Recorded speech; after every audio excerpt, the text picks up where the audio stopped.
अब तो ये जो नक्शा है अखंड भारत का, ये तो उन्होंने इंडियन पार्लियामेंट में भी लगा दिया जी हाँ। और CNN कहती है जी कि ये एक नक्शा जो है ये साउथ एशिया के अमन के लिए बहुत बड़ा खतरा है। मगर डॉक्टर साहब, अमेरिका का खास एक होल्ड रहा है, हमेशा से देखा है हमने कि मतलब सुपर पावर भी कहलाया है, सब लोगों को डिक्टेशन देना, धमकियां देना, सैंक्शंस लगा देंगे, ये कर देंगे, हर चीज की इजाजत के लिए अमेरिका की तरफ देखा जाता था। लेकिन अमेरिका का वो होल्ड अब वो लोग कहते हैं जो अमेरिका में रहते हैं कि वो अब खत्म होता जा रहा है। और वहां से जो है लाहौर से all the way from Lahore उन्होंने इजराइल और अमेरिका को धमकियां देना, कोई दूसरी कंट्री सामने नहीं आ सकती एज अ सुपर पावर।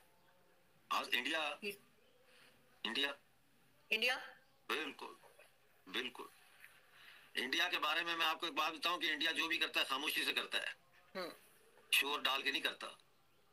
ठीक है, इंडियन कारोबारी लोग होंगे, बड़े बड़े बिजनेसमैन होंगे, प्राइम मिनिस्टर होगा, पजामा कुर्ता पहन के जाएगा लोगों के बीच में, जेब में चाहे उसके 1 बिलियन रुपीस का चेक पड़ा हो, खामोशी से।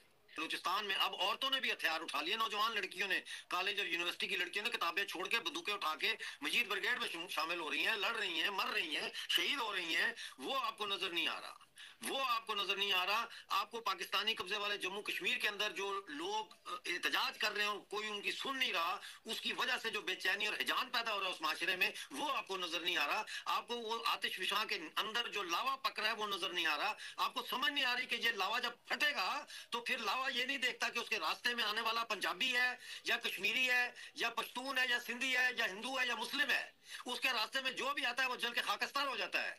उसका आप लोग पहले आप हल क्यों नहीं निकालते? उसका पहले हल निकालें। बलोचों के साथ जो धोखा किया है उसको तस्लीम करें, उसको सही करें। जम्मू कश्मीर की रियासत के साथ जो धोखा किया, जो हमला किया, उस मसले को एड्रेस करें उनके साथ बैठ के। इसका मतलब है कि फिर एक ही रास्ता है, वो रास्ता जंग का है, वो रास्ता बंदूक का है। आप लोग ये रास्ते पे चलना चाहते हैं? चाहते हैं कि हम लोग इस रास्ते पे चलें? हम लोग भी ऐसा कोई नहीं चाहता। सिंधी भी बंदूक उठा ले। नहीं, इसका समझना ही नहीं चाहते एक चीज को।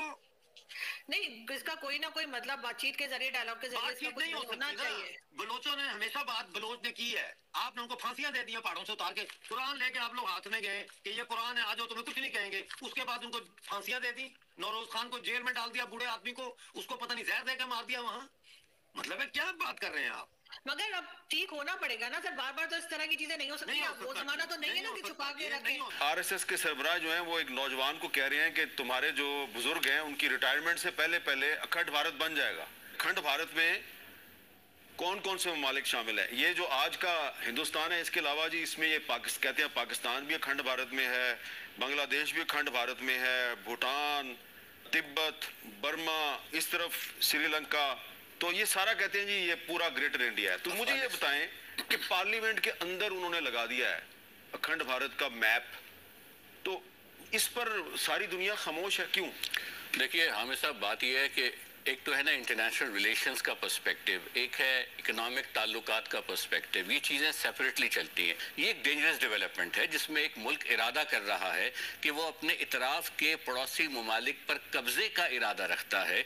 उनका टाइटल वो खुद, अफगानिस्तान भी है, अफगानिस्तान भी है, मैं ये अर्ज कर रहा हूँ। अफगानिस्तान जो ममालिक का आपने नाम लिया, वो कह रहा है कि ग्रेटर भारत जो है इसमें हम ये तस्वुर करते हैं कि ये हमारा हिस्सा बन जाएगा। सो बेसिकली लीगल फॉर्मुलेशन क्या है कि Bharat wants to claim title of all the neighbouring countries. This is a very serious development under international law.